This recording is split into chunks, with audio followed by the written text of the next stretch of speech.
Hello, good morning. आज हम discuss करेंगे बेटा क्लास 11 का अपना new chapter that is state of matter. इस चैप्टर को हम दो पार्ट में डिवाइड करके पढ़ेंगे। पहले पार्ट में देखेंगे हम गैस लॉ और दूसरे पार्ट में फिर हम डिस्कस करेंगे intermolecular forces between the gases या बिटवीन द मॉलिक्यूल्स। तो पहले में यहाँ डिस्कस करेंगे गैस लॉ। अब देखो बेटा, आप जानते हैं कोई भी जो स्टेट ऑफ मैटर होते हैं जनरली तीन ही होते हैं, सॉलिड, लिक्विड एंड गैस। और आप ये भी जानते हैं कि जो गैसेज स्टेट होता है it is the simplest state of matter. बाकी गैस की प्रॉपर्टी होती है, आप जानते हैं हाईली कंप्रेसिबल होता है, वॉल्यूम ऑक्यूपाई नहीं करता है, सभी सब प्रॉपर्टीज आप ऑलरेडी देखे हैं, पढ़ चुके हैं, तो इसको हम डिस्कस नहीं करेंगे। आप गैस की प्रॉपर्टीज़ क्या होती है आप किसी बुक से आप देख सकते हो, ठीक है। हम मेन डिस्कस करेंगे गैस लॉ। गैस लॉ कौन कौन से होते हैं। अब गैस लॉ में भी देखा जाए तो इसमें पहला तो बॉयल्स लॉ है, चार्ल्स लॉ है, एवोगैड्रो लॉ है, फिर गेल-ल्यूसैक लॉ है, और फिर इसके बाद हम देखेंगे इसमें आइडियल गैस इक्वेशन जो काफ़ी इंपॉर्टेंट है आपके लिए। तो पहले हम डिस्कस करते हैं गैस लॉ। गैस लॉ में बेटा हम पहला देखेंगे a Boyle's law. Boyle's law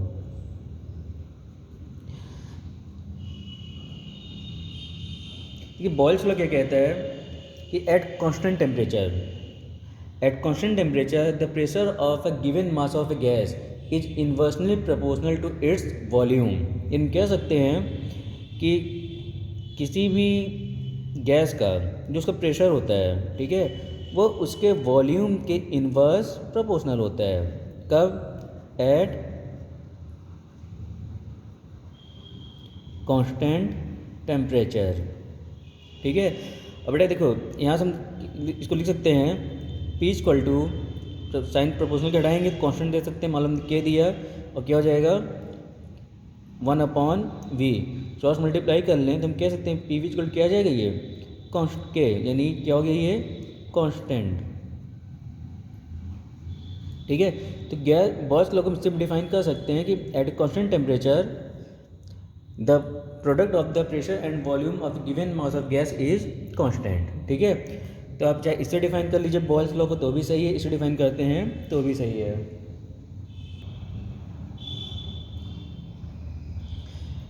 यानी बेटा इसको हम, जो आपकी इक्वेशन है ये, इसको हम ऐसे भी लिख सकते हैं, मालूम दो अलग अलग गैस की बात कर लें तो क्या हो सकता है ये P1V1 इक्वल टू क्या लिख सकते हैं हम, कांस्टेंट। सिमिलरली लिख सकते हैं P2V2 इक्वल टू कांस्टेंट कर सकते हैं, ठीक है। यानी मान लीजिए इक्वेशन ये सेकंड हो गया और ये मान इक्वेशन थर्ड हो गया। यानी इन दोनों इक्वेशन से देखें तो हम इसको लिख सकते हैं P1V1 इक्वल टू क्या हो जाएगा फिर ये P2V2। यानी बॉयल्स लॉ को हम इस फॉर्म में भी एक्सप्रेस कर सकते हैं। तो ये इसका मैथमेटिकल रिलेशन था कि बॉयल्स लॉ होता है क्या। अगर बेटा हम ग्राफिकली देखें, ग्राफिकली देखा जाए, अगर हम पहला ग्राफ देखते हैं P वर्सेस वॉल्यूम का, प्रेशर वर्सेस वॉल्यूम का, इस केस में क्या होता है, इसमें बेटा पहला ग्राफ देखते हैं प्रेशर वर्सेस वॉल्यूम का। इस केस में क्या होता है, अगर हम ग्राफ देखें तो इस ग्राफ जो होता है, मान लीजिए प्रेशर हो गया और क्या हो गया, वॉल्यूम हो गया। इसका ग्राफ एक कुछ ऐसा बनता है, और अब बेटा बनना भी चाहिए कि जैसे हम प्रेशर कम कर देंगे वॉल्यूम में क्या होता जाएगा, बढ़ता जाएगा, ठीक है। जबकि अगर हम दूसरा ग्राफ देखते हैं प्रेशर वर्सेस 1/V का, इस केस में क्या होता है, जो ग्राफ बनता है इसका कुछ ऐसा होता है P1/V का। इसका बेटा ग्राफ देखते हो हमेशा कैसा आता है, स्ट्रेट लाइन बनता है, ठीक है। जबकि अगर हम ग्राफ देखें PV वर्सेस प्रेशर का, तो ये बेटा ग्राफ बनता है जनरली तो ये एक्स एक्सिस के पैरेलल बनता है, यानी PV और यहाँ क्या दिखा दें हम, प्रेशर। तो ये जो इसका जो भी ग्राफ आता है ये क्या होता है, एक्स एक्सिस के पैरेलल होता है। इसको मान लीजिए जो T1 है, इसको मान लीजिए क्या है, T2 है, और यहाँ पे क्या है, T2 is greater than T1 है। तो ये कुछ बॉयल्स लॉ के ग्राफ हैं जो आपको जानना चाहिए, कभी कभी पूछ लिए जाते हैं। इसमें आगे डिस्कस करते हैं relation between pressure and density of a gas.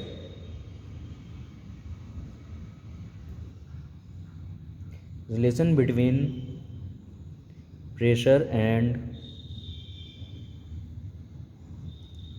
Density of gas. Density मान बेटा हम स्मॉल डी से दिखा रहे हैं और पी क्या दिखा रहे हैं, प्रेशर।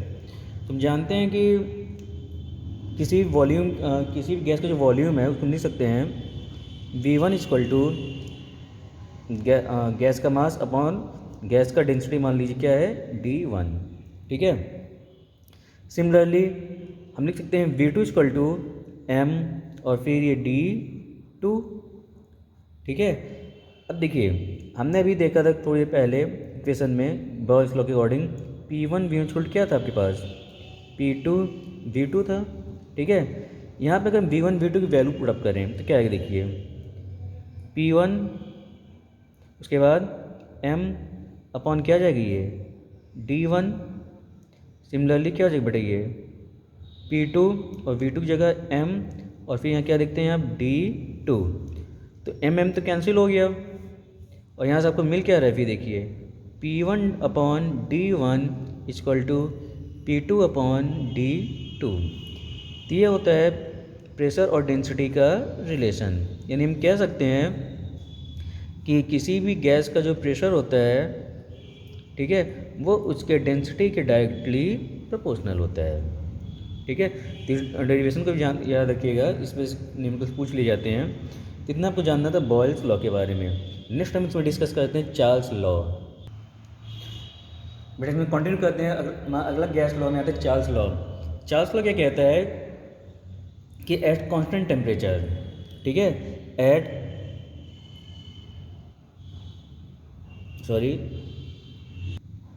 बेटा फिर से ध्यान दीजिए। चार्ल्स लॉ ये कहता है कि एट कांस्टेंट प्रेशर, ठीक है, ये किसी भी गैस का जो वॉल्यूम होता है, किसी भी गैस का जो वॉल्यूम होता है वो उसके एब्सोल्यूट टेम्परेचर के डायरेक्टली प्रोपोर्शनल होता है। कब, at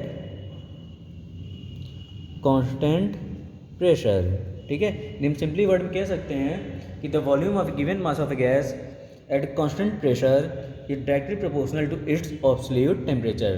this is Charles law. अब देखिए यहाँ से हम लिख सकते हैं वी इक्वल क्या लिख सकते हैं, कांस्टेंट लगा सकते हैं K इंटू टी, या क्या दिखा रहा है, कांस्टेंट दिखा रहा है। हम लिख सकते हैं V अपॉन टी इक्वल क्या हो जाएगा, कांस्टेंट।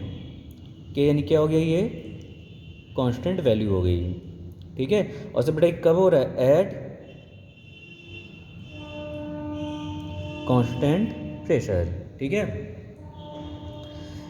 अब देखिए इसको हम चार्ल्स लॉ को इस फॉर्म में भी लिख सकते हैं V1 upon T1 equal to V2 upon T2। इस पर हम बेटा सॉल्व करते हैं न्यूमेरिकल्स। ठीक है।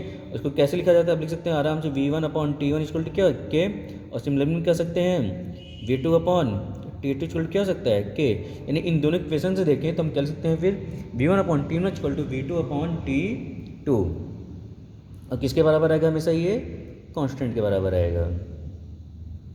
ठीक है। तो क्या हो गया आपका ये चार्ल्स लॉ। यहाँ पे एक छोटा सा डेरिवेशन है, relation between the absolute temperature and density of the gas. Relation between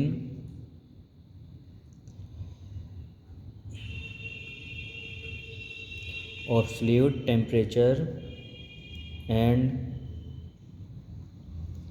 density of the gas, density of gas.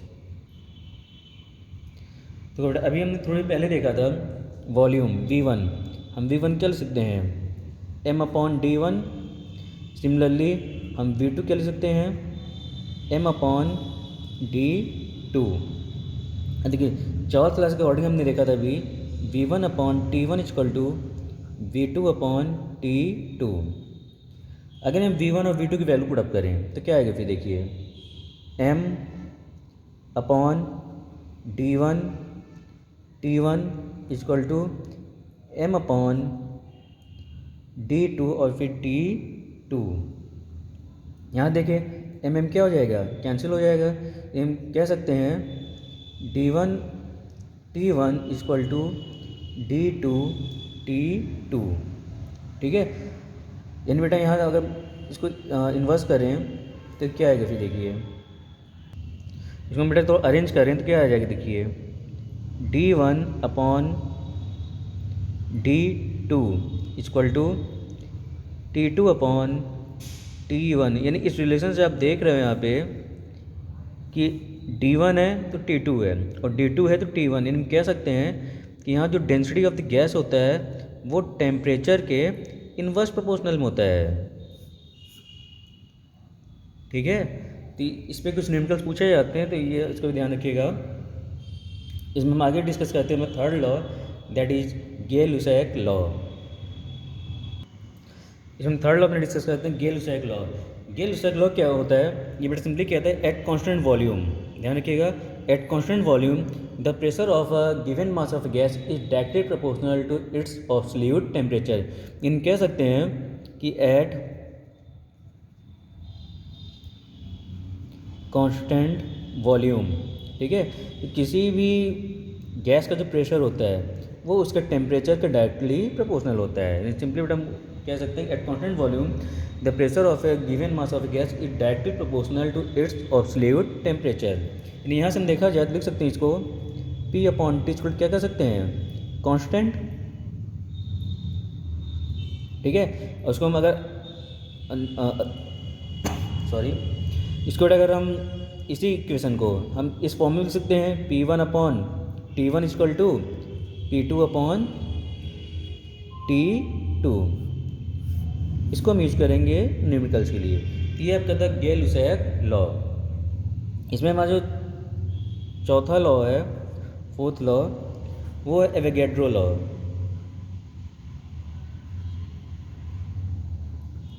Avogadro's law.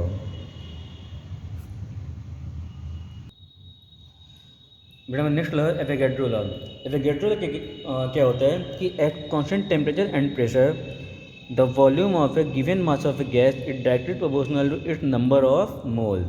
यहाँ V क्या दिखा रहा है, volume of the gas, and N क्या दिखा रहा है, नंबर ऑफ मोल्स। यानी हम यहाँ लिख सकते हैं इसको V/N इक्वल टू कॉन्स्टेंट। इसको बेटा ऐसे भी लिख सकते हैं V1/N1 इक्वल टू V2/N2। इसको हम यूज करेंगे न्यूमेरिकल्स के लिए। तो सिंपली कुछ आपके गैस लॉ थे जिन्होंने बॉयल्स लॉ देखा, चार्ल्स लॉ देखा, गे-लुसाक लॉ देखा और फिर लास्ट में क्या देखा, एवोगैड्रो लॉ।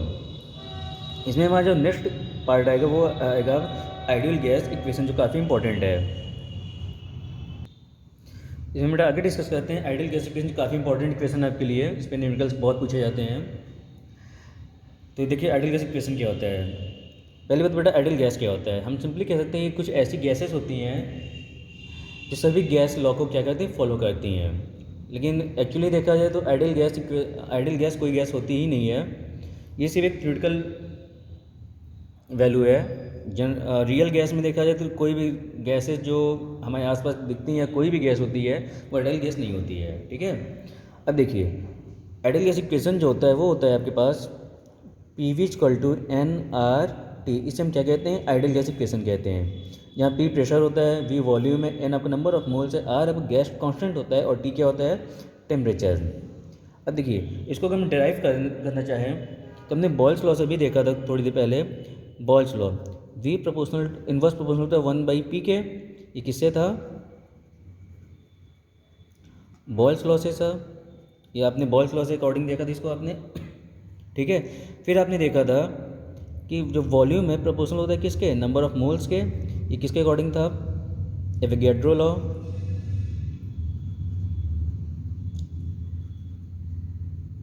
और फिर बेटा आपने देखा था कि यही वॉल्यूम प्रोपोर्शनल था किसके, टेम्परेचर के, और ये कौन सा लॉ था, चार्ल्स लॉ।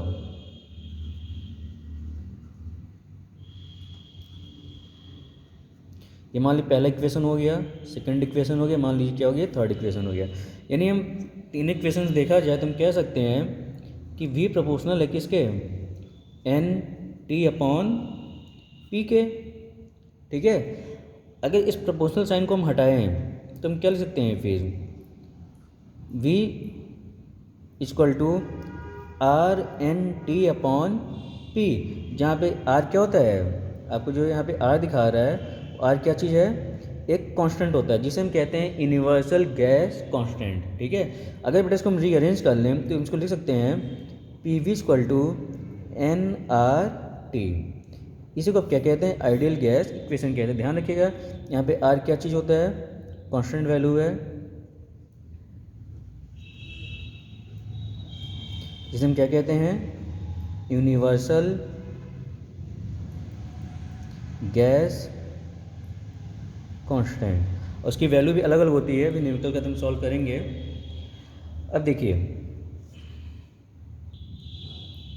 अब बेटा सपोज को, ठीक है, मान लो कोई गैस है, ठीक है, और मान लीजिए बेटा गैस का जो इनिशियल वॉल्यूम है V1 है, और वॉल्यूम कितना उसका चेंज हो जाए फिर V2, ठीक है। और सपोज दैट इसी कंडीशन पे उस गैस का जो मान लीजिए प्रेशर क्या है P1 है, और कितना फिर चेंज हो जाए P2, और मानिए आपका जो टेम्परेचर स्टार्टिंग में T1 था और कितना कन्वर्ट हो जाए फिर ये T2, यानी आपको V1 P1 T1 सब क्या दिखा, इनिशियल कंडीशन दिखा रहा है, और V2 सॉरी P2 है, V2 P2 और T2 क्या दिखा रहा है, फाइनल कंडीशन।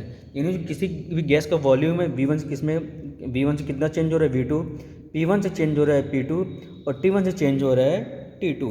ठीक है, अब देखिए अगर हम आइडियल गैस इक्वेशन से देखें तो हम लिख सकते हैं P1 V1 इक्वल टू क्या लिख सकते हैं बेटा, nRT1, और सिमिलरली लिख सकते हैं P2 V2 equal to nRT2। अगर इसको हम रीअरेंज करें तो क्या लिखते हैं, देखिए यहाँ से हम P1 V1 upon T1 equal to क्या आएगा, ये nR, ठीक है।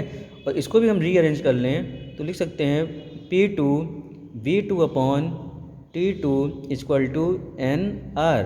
अब देखिए किसी भी गैस का जो नंबर ऑफ मोल्स लेंगे फिक्स होगा, R गैस कांस्टेंट रही है, यानी इन दोनों इक्वेशन से हम लिख सकते हैं इसको कि P1 V1 upon T1 equal to P2 V2 upon T2। और ये बेटा काफ़ी इंपॉर्टेंट रिलेशन है, इसे हम कहते हैं कंबाइंड गैस लॉ। हम क्या कहते हैं, कंबाइंड गैस लॉ इक्वेशन, और न्यूमेरिकल पॉइंट ऑफ व्यू से बहुत इंपॉर्टेंट इक्वेशन है ये काफ़ी न्यूमेरिकल्स पूछे जाते हैं।